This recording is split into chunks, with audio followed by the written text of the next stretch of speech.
Bom, quero convidar você para fazer uma oração e pedir que o Espírito Santo possa falar ao nosso coração. Fecha teus olhos. Pai querido, eu estou aqui com a tua igreja, com a tua juventude. Eu peço em nome de Jesus que o Senhor possa falar ao coração deles.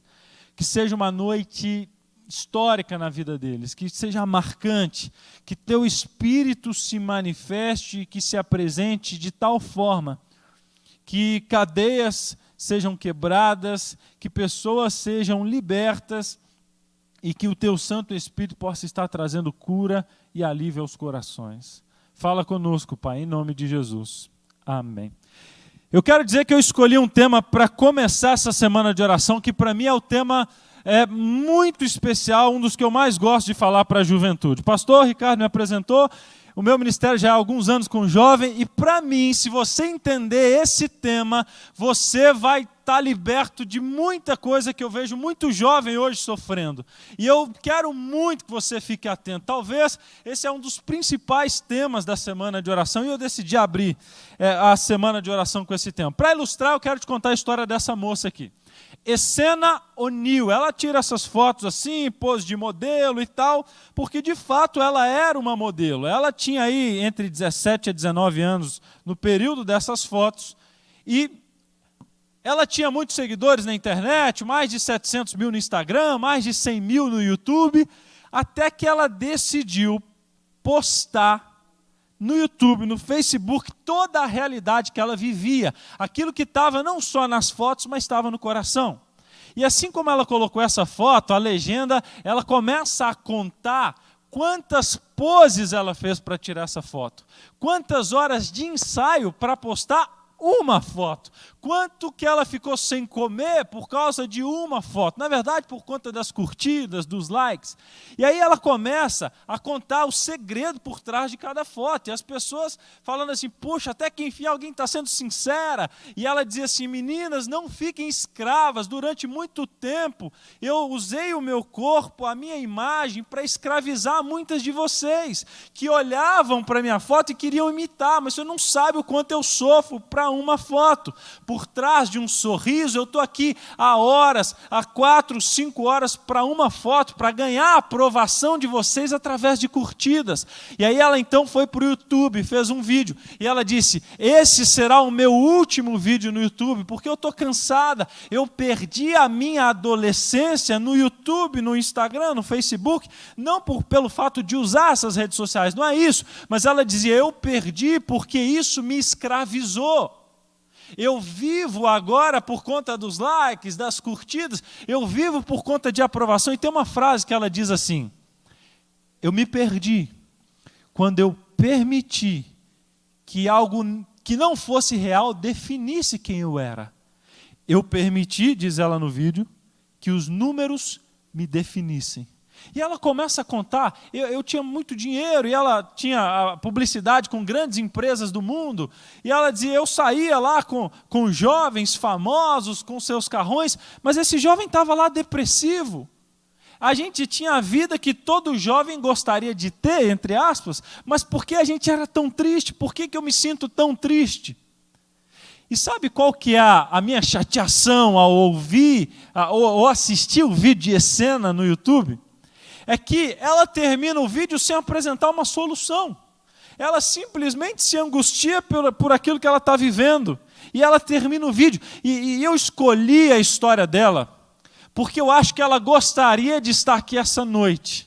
Porque se ela estivesse aqui essa noite, e ouvisse o que o Espírito Santo vai apresentar para você essa noite, talvez ela encontraria a solução que ela tanto buscava. E nessa noite, eu quero apresentar para você uma das maiores armadilhas de Satanás. E eu gosto de chamar essa armadilha de armadilha do espelho. Não tem a ver necessariamente com rede social, não é isso que eu estou falando. Eu estou te usando o exemplo de Essena para dizer que ela também caiu nessa armadilha. Armadilha que muitos de vocês talvez também estejam presos. E hoje eu quero... A minha missão aqui, nessa primeira noite da semana de oração, vai ser assim, ó. É como se eu quisesse te apresentar uma das piores e mais cruéis armas de Satanás para destruir a sua vida. É mais ou menos o seguinte: eu quero te apresentar assim, gente, tem um buraco aqui, então por favor não caia nesse buraco, que eu vejo muitos jovens caindo. Você pode desviar, você não precisa ser uma vítima dessa armadilha de Satanás. E eu quero te apresentar essa armadilha. O texto está em Mateus capítulo 4. Você pode abrir a sua Bíblia aí, ou se quiser pode acompanhar a leitura em Mateus capítulo 4. Bom, eu quero dizer para você também que durante essa noite eu quero te apresentar a maior libertação que alguém pode ter. E eu queria pedir a ajuda dos meus amigos nesse momento para entregar para vocês um envelope. Está pronto aí o envelope? Pastor Ricardo, está tudo certo aí? Então eu queria que você pegasse o envelope, mas você não abrisse o envelope agora. Você vai guardar para a gente abrir no final da mensagem. Porque dentro desse envelope existe aí a cura e a solução para você se livrar da armadilha do espelho. Pega o seu envelope e guarda ele aí. Por favor, não abra agora, porque senão não vai fazer sentido se você o ler agora. Abre não, curioso. Segura aí. Eu quero denunciar essa estratégia de Satanás, porque como eu disse, talvez sabendo o que ele faz, fique mais fácil de você se livrar. E o texto é esse aí, Mateus capítulo 4, verso 1 a 3, que diz assim: Então foi conduzido Jesus pelo Espírito ao deserto, ao ser tentado pelo diabo. E tendo jejuado 40 dias e 40 noites, depois teve fome. E chegando a ele o tentador disse: Se és tu o Filho de Deus, manda que estas pedras se transformem em pães. Aqui a gente entende a principal estratégia de Satanás. Nessa cena ali do deserto da tentação, talvez Satanás queria tocar em Jesus. Satanás queria segurar Jesus, talvez Satanás queria agredir Jesus, mas ele não podia. E então Satanás tenta destruir os planos de Jesus com uma possível brecha, que claro, Jesus não deu. Sabe qual foi? Tentando destruir a identidade de Jesus. Repete comigo: identidade. A identidade. Veja bem, se você olhar alguns versículos antes, Jesus havia acabado de ser batizado, e lembra a voz de Deus do céu para Jesus, disse o quê? Este é o meu filho amado. Agora vem Satanás e diz o quê? Ei, se verdadeiramente tu és o Filho de Deus, perceba, a maneira como Satanás tenta destruir vidas é tentando destruir a sua, quem lembra a palavra? Identidade. A maneira como Satanás tenta destruir a sua vida é tentando destruir a sua identidade. Boa. E aí ele tenta fazer essa intenção com Jesus, mas é claro, Jesus não cai na dele. Mas a notícia é que Satanás ele não é original. E a maneira dele destruir, como eu disse, a sua vida é destruindo a sua identidade, mas não só hoje, ele sempre tentou fazer isso. Acompanhe comigo, ele tentou fazer isso no Éden. Ao final da conversa com Adão e Eva terminaram com uma conversa, envergonhados, com medo e longe de Deus, porque a identidade deles foi deturpada com uma conversa. Agora, pastor, como é que Satanás destrói a minha identidade? Escuta bem, fica comigo. Ele destrói a sua identidade, fazendo você ter confusão a respeito de 3 perguntas. Quais são elas? Quem eu sou? Qual é o meu valor? E para que eu existo? Para que eu vi o mundo? E se ele consegue colocar dúvida em alguma dessas perguntas na sua vida, ele consegue uma brecha. Ele consegue uma brecha para alcançar o seu coração. Ele não consegue te tocar. A Bíblia diz que quem é de Deus o maligno não toca, mas muitas vezes nós abrimos uma brecha para que ele destrua a nossa vida, destruindo a nossa identidade. E assim que ele faz, E a maior estratégia dele é essa aqui, ó, João capítulo 8, verso 44. Pastor, já entendi, ele quer destruir a minha identidade. Mas qual arma ele usa para destruir a minha identidade? Diz o texto assim, ó: vós tendes por pai o diabo e quereis satisfazer os desejos de vosso pai? Ele foi homicida desde o princípio e não se firmou na verdade, porque não há verdade nele. E quando ele profere mentira, fala do que lhe é próprio, porque é mentiroso e pai da... Satanás quer destruir a sua identidade. E sabe qual é a arma que ele usa? A mentira. Através da mentira, ele quer destruir quem é você. Ele quer destruir para que você não entenda quem você é de verdade, qual é o seu valor verdadeiro, por que você existe, por que você está estudando aqui, por que Deus te colocou nesse lugar, por que Ele te escolheu para fazer grandes coisas. E se você tem dúvidas sobre isso, ele frustra os planos de Deus para a sua vida. A mesma estratégia da mentira ele usou com Adão e Eva. A boa notícia é que ele não é original. Ele sempre usa a mesma tática, a mentira. E através da mentira destruir a sua identidade. Ele usou com Adão e Eva em uma conversa, como eu disse para você. Adão saiu envergonhado, com medo e querendo fugir de Deus. E aí uma vez Deus pergunta assim, Deus passeia pelo jardim e fala assim, que aconteceu? Quem disse para você que você estava nu? Mas como assim? Que pergunta é essa, Deus? Foi Deus que criou eles assim, nu. Mas Deus estava querendo dizer, em outras palavras, muitas vezes a gente não entende o que Deus queria perguntar. Em outras palavras, Deus estava perguntando assim, Adão, Eva, quem vocês permitiram que definissem vocês? Quem você permitiu que te definisse? Quem você permitiu que entrasse no seu coração e te dissesse que você é uma coisa que você não é? Porque a armadilha do espelho é isso, é uma deturpação de quem nós somos, e uma conversa foi suficiente. E aí, quando nós entendemos essa pergunta, e quando a gente olha para essas perguntas do quadro, a gente pensa assim, como é que isso pode acontecer na minha vida, na prática? Eu quero te contar uma história rápida. Uma vez uma moça, uma jovem, casou com um aparente bom rapaz.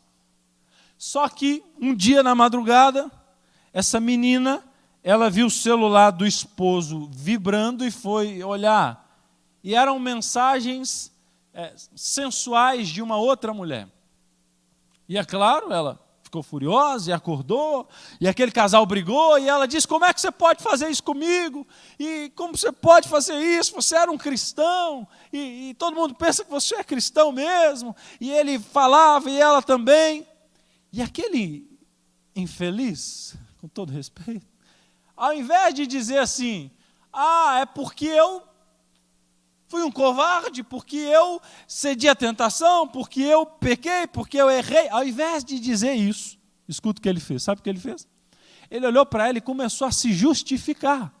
E para se justificar, ele olha para ela e diz assim, eu fiz isso porque eu me senti atraído por ela, porque ela tem uma carreira profissional e você não. Ei, a flecha, a mentira, que é a flecha de Satanás, entrou no coração daquela moça. Não era verdade, mas entrou. Claro, o divórcio veio. E algo agora, o veneno da serpente começou a fazer efeito no coração dela. Depois de separada, sabe o que aconteceu? Ela começou a querer, escuta bem, você vai entender agora. Ela começou a querer viver uma vida para tentar provar que aquilo que ele disse não era verdade.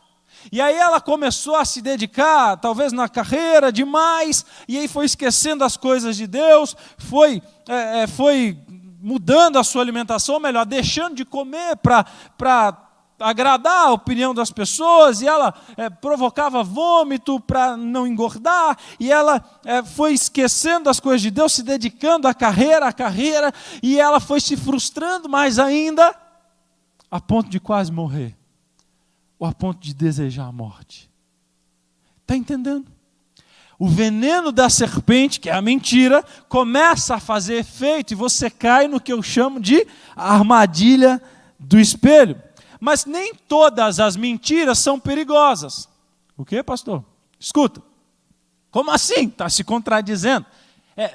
Toda mentira é ruim, mas nem todas são perigosas. Por quê? Porque são perigosas somente as mentiras que você acredita que são verdade. Porque se você consegue sair fora dessa armadilha, essas mentiras não fazem efeito na sua vida. Porque você sabe que elas são mentiras. Mas deixa eu te contar uma história aqui. E aí, esse texto aqui ele é muito interessante. Porque Satanás não precisa hoje enviar os anjos dele para te contar uma mentira e para te frustrar. Ele tem seus enviados. O texto diz assim: e foi precipitado o grande dragão, a antiga serpente chamada Diabo e Satanás, que engana todo mundo, e foi precipitado na terra. E os seus anjos lançados com ele. Então ele usa, através como desse marido que eu citei, talvez de alguém próximo da tua família, talvez de alguém que te ama, sai uma dessas flechas de Satanás que entra no seu coração, destrói a sua identidade e você passa a viver escravo. Alguns anos atrás, teve esse cara aí, era um estudante das Filipinas, e ele, num projeto de escola, inventou um vírus. O vírus tinha o nome de I Love You. E qual que era a ideia desse camarada?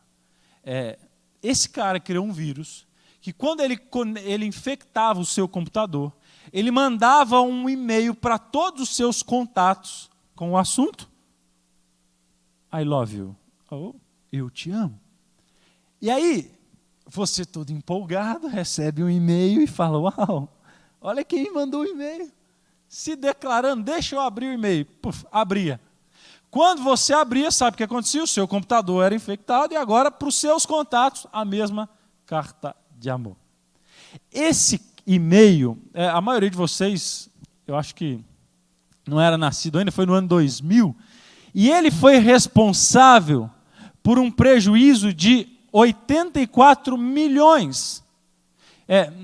E para reparo, foi mais de 8,7 bilhões. Foi depois desse e-mail que o Pentágono e a CIA deixaram de usar e-mail para a própria segurança.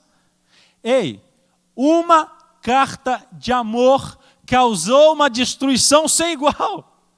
Sabe por que eu estou te contando isso? Agora eu quero falar para o seu coração, olha aqui para mim. Porque muitos de vocês,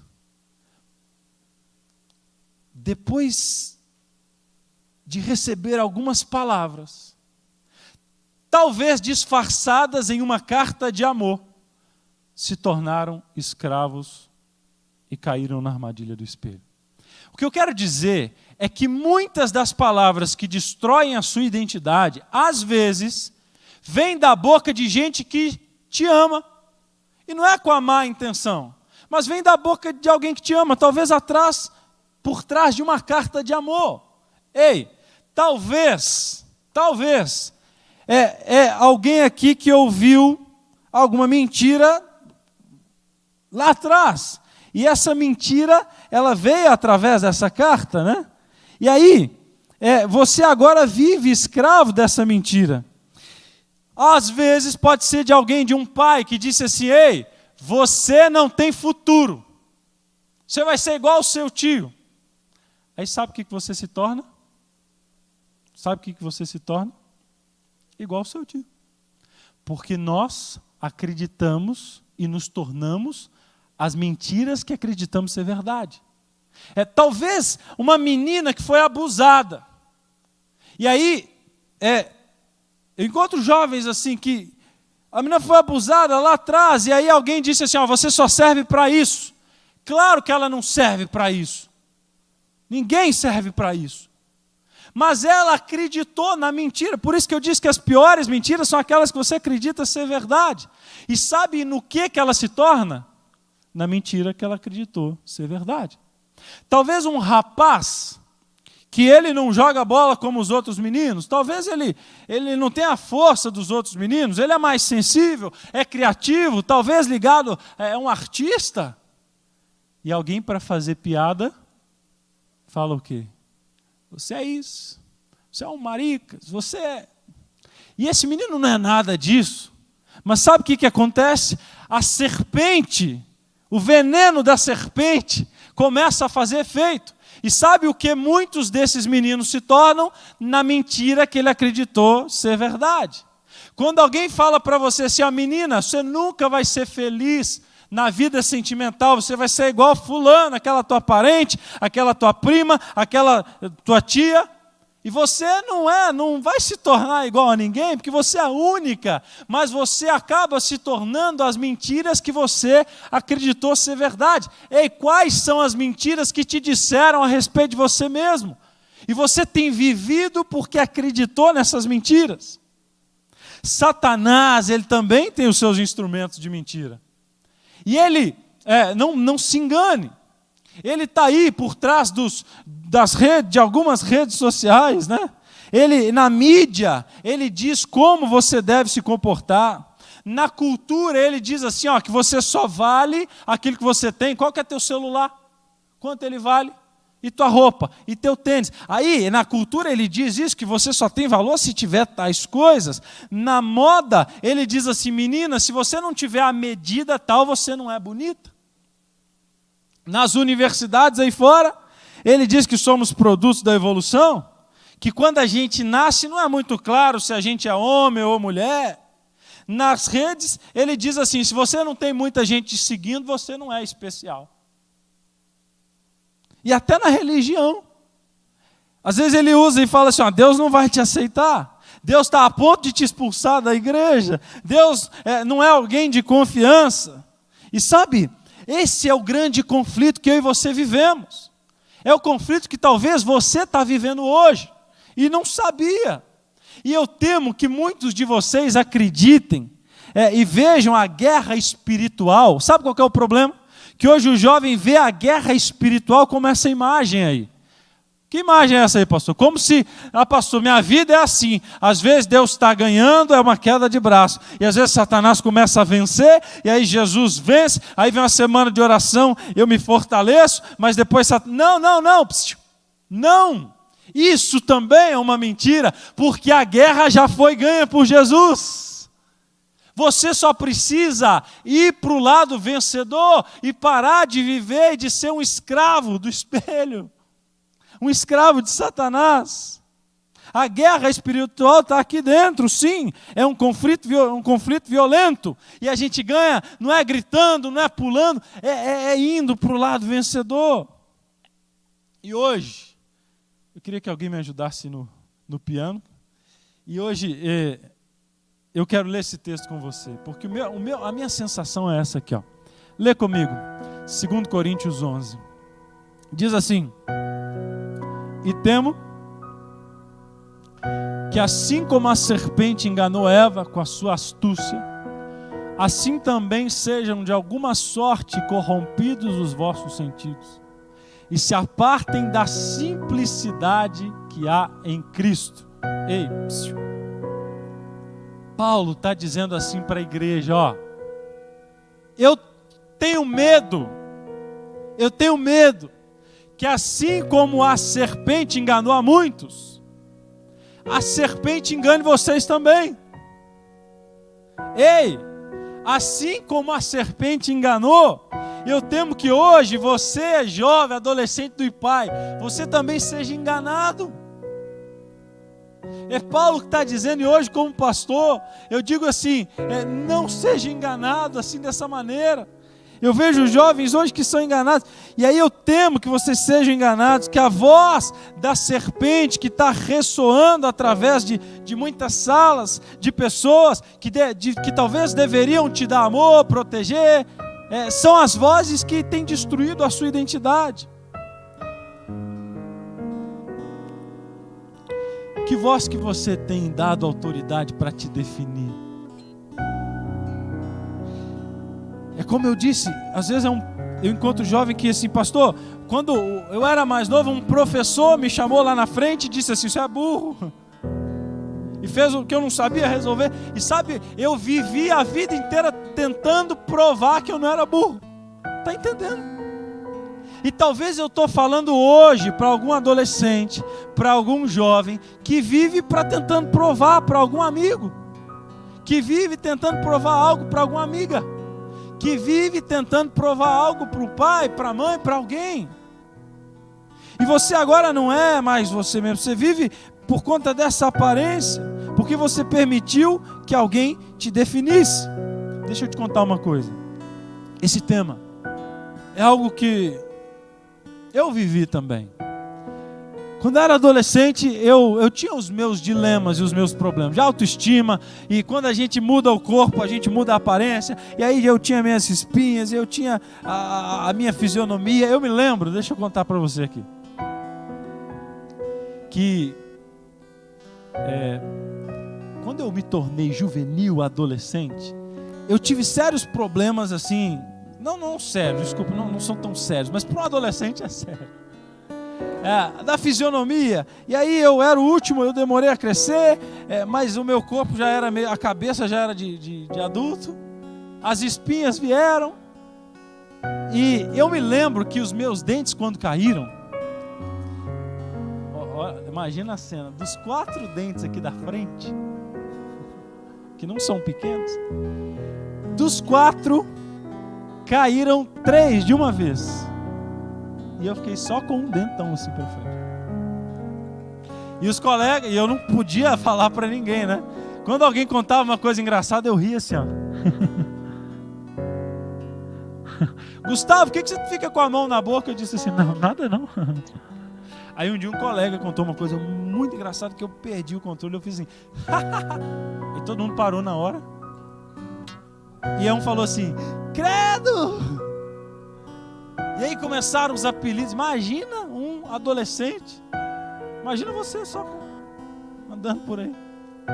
E aí aquilo mexia comigo. E sabe, algo foi acontecendo. O bullying, as brincadeiras. E eu não sei qual é o teu dilema, se foi igual ao meu, mas existe um processo que acontece agora, quando Satanás vem com a mentira para nos destruir a identidade.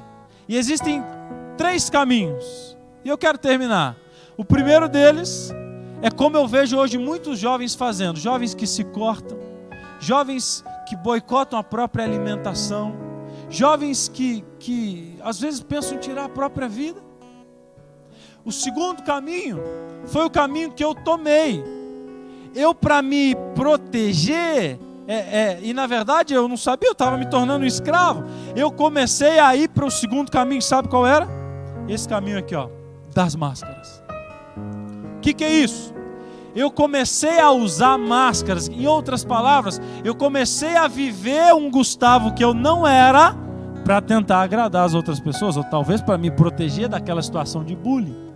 Mesmo depois que aquilo passou, aquilo me marcou. E hoje eu encontro gente que usa máscaras. Por exemplo, através de algumas máscaras, a gente percebe que alguns jovens estão fugindo. Eu usei a máscara, sei lá, do cara engraçado.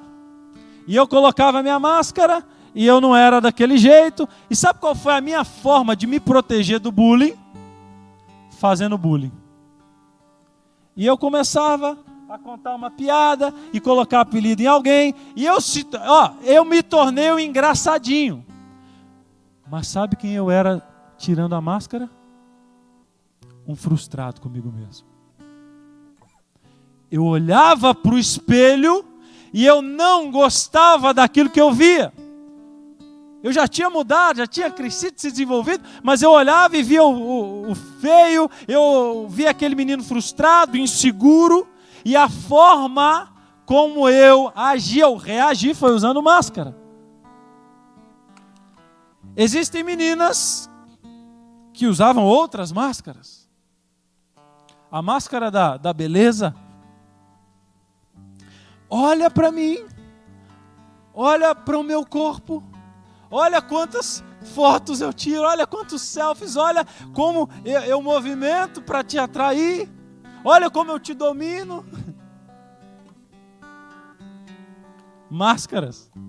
Ei, tem gente que usa outra máscara. Eu encontrei jovem assim. O jovem que usava a máscara da superioridade. Sabe qual que é essa?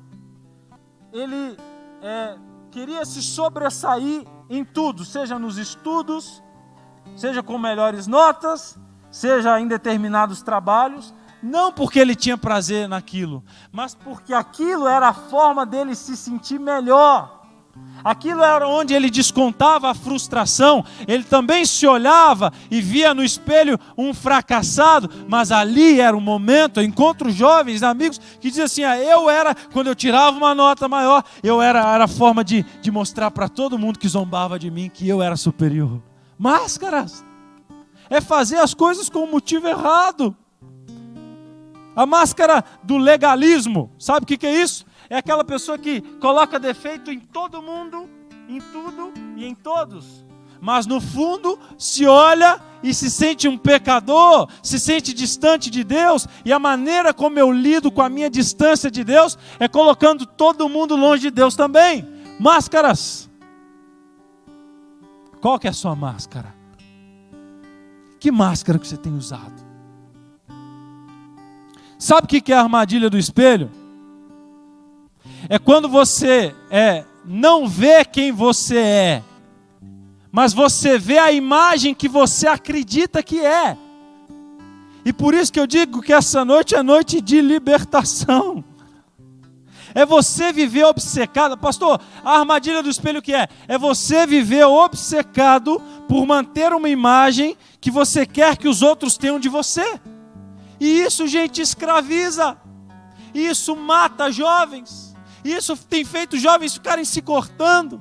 Isso tem feito jovens inseguros. Tem feito você sair do teu quarto, da tua casa inseguro, pensando o que as pessoas pensam de mim. Eu preciso mostrar que eu sou assim. Isso escraviza. E aí nós vivemos como um palhaço, com as máscaras de superioridade, da beleza, mas são máscaras. E aí, a gente vive como esse livro, esse desenho, a bruxa ou a rainha má, né, da Branca de Neve. Você já deve ter visto essa história. E eu parei para pensar nessa história e achei curioso. Sabe qual é? Nós vivemos como ela, diante de um espelho. E se você for ler o livro dessa história, você vai ver o seguinte, que o grande vilão ou vilã não é ela também é a vilã.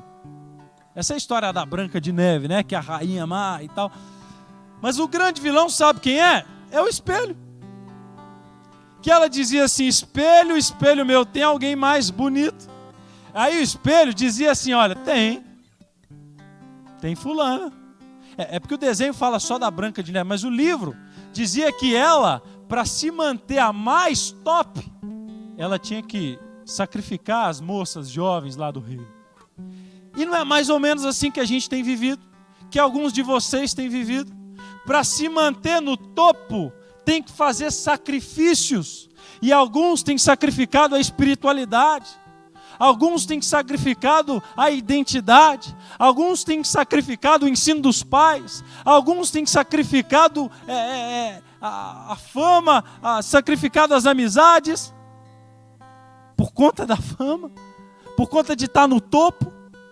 É isso que o espelho faz. Pastor, eu entendi. Agora, pastor, o problema eu já sei. Termina para a gente com a solução. Qual que é a solução? Eu te digo, a solução eu não encontrei num livro de autoajuda. A solução eu não encontrei olhando para o espelho dizendo assim, você é um vencedor, você é um vencedor, Não. A solução a gente encontra, no livro dos livros, na palavra de Deus. Essa palavra é libertadora. E existe um texto, e esse eu queria que você abrisse aí a sua Bíblia. 1 Coríntios 13, verso 12. Abra aí, eu não vou nem projetar agora, não. Queria que você visse aí de pertinho, na tua palavra, na palavra de Deus.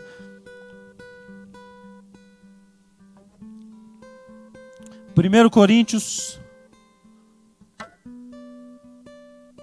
capítulo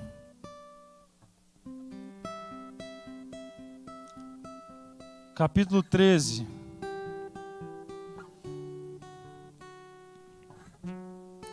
Qual que é a solução? A solução, eu encontrei no livro dos livros, que diz assim, lê na sua aí, 1 Coríntios 13,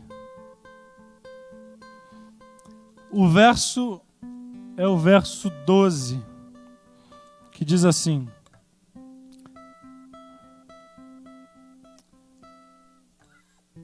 na verdade, eu acho que é o 2 Coríntios, né? Fiz vocês abrirem primeiro aí.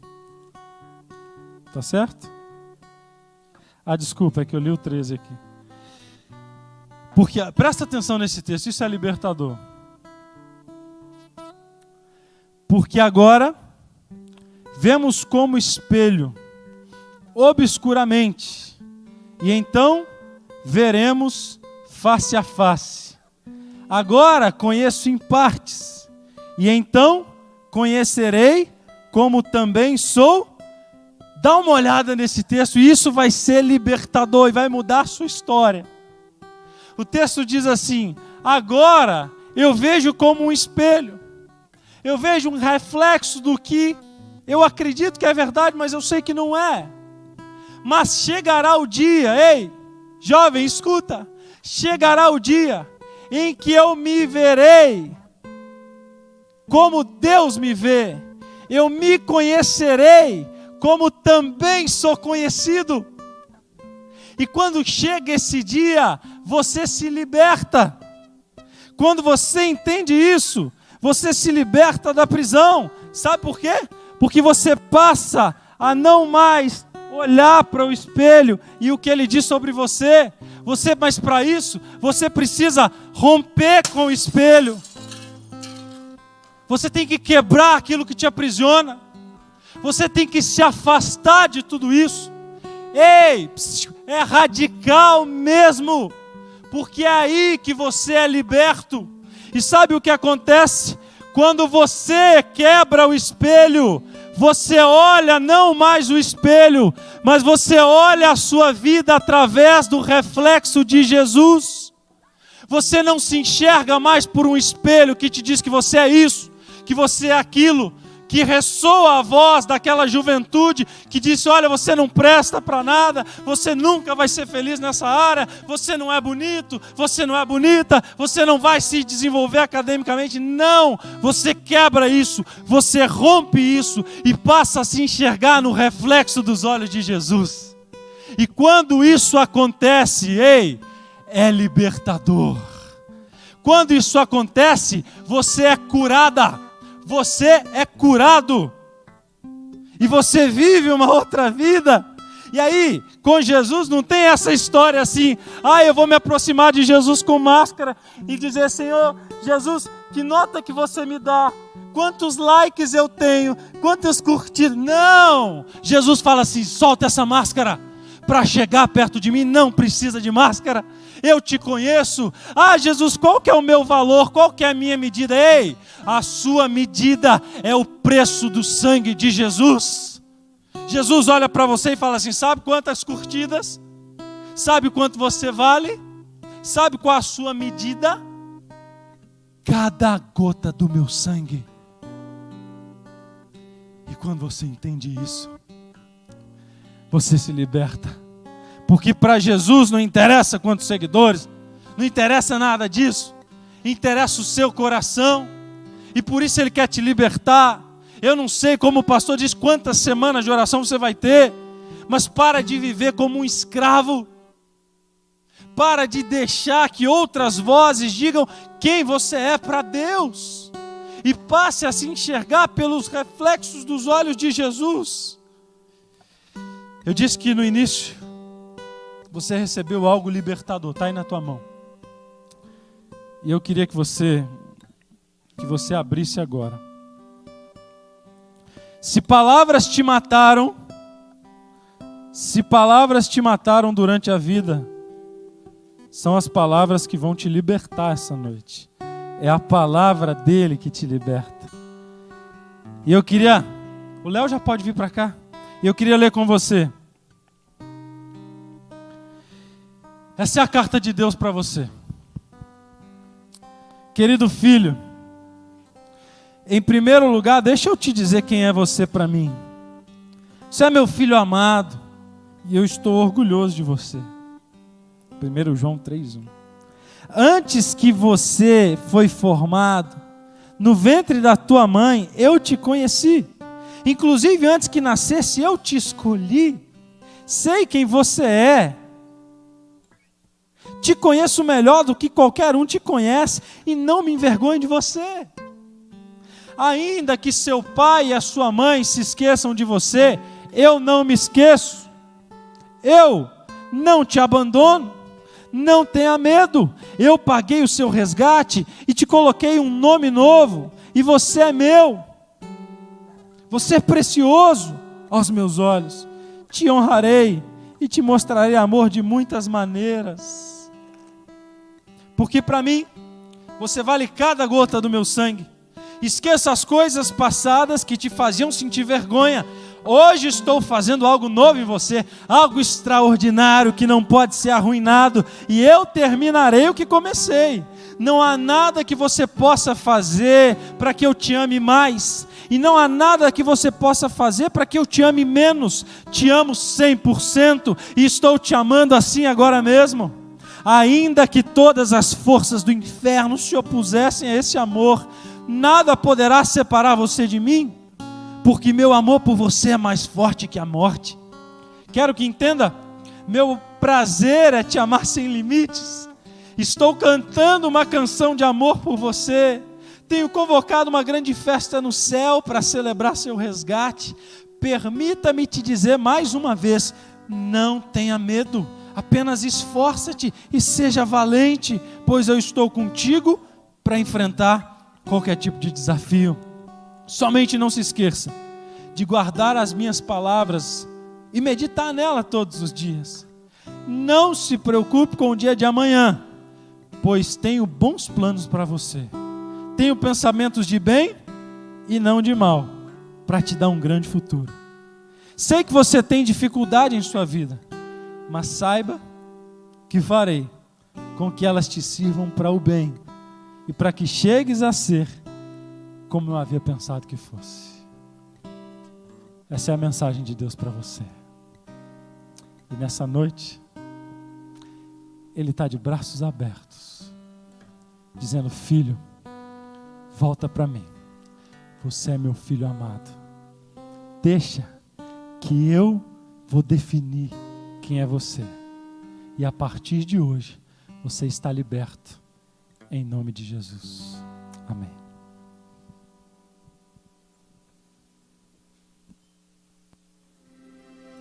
No deserto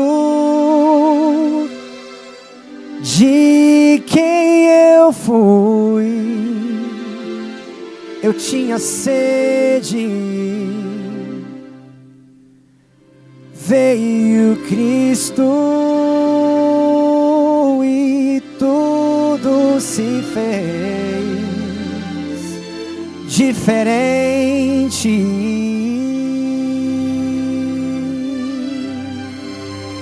Ele vê meus pecados ocultos, o que escondo no fundo do meu coração.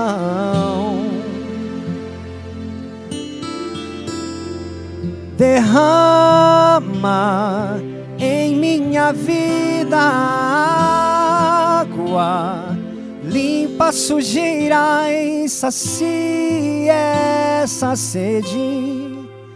O que Cristo oferece, Ele é.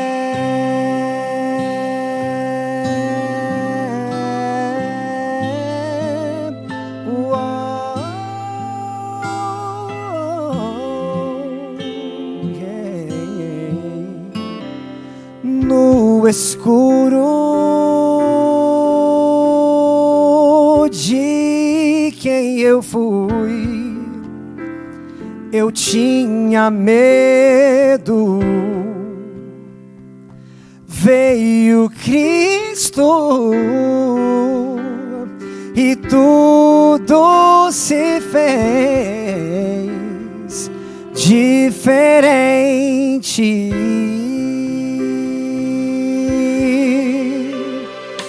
Ele enxerga o que vejo no escuro, o que escondo do mundo no meu coração.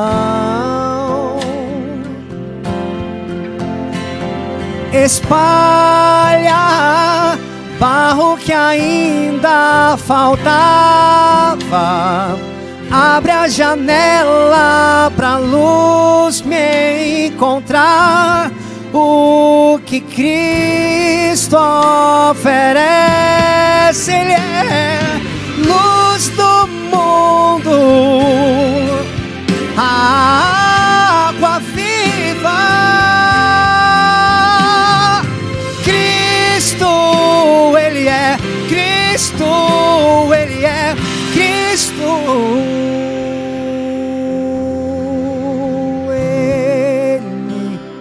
Tira o pecado do mundo, planta esperança na terra do meu coração.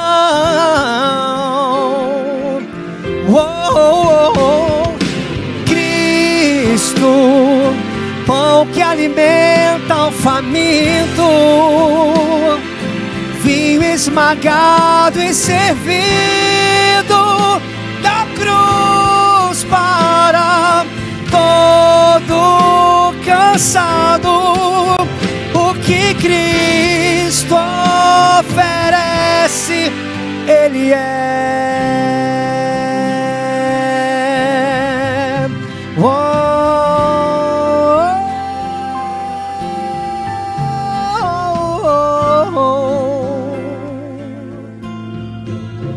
O que Cristo oferece, Ele é.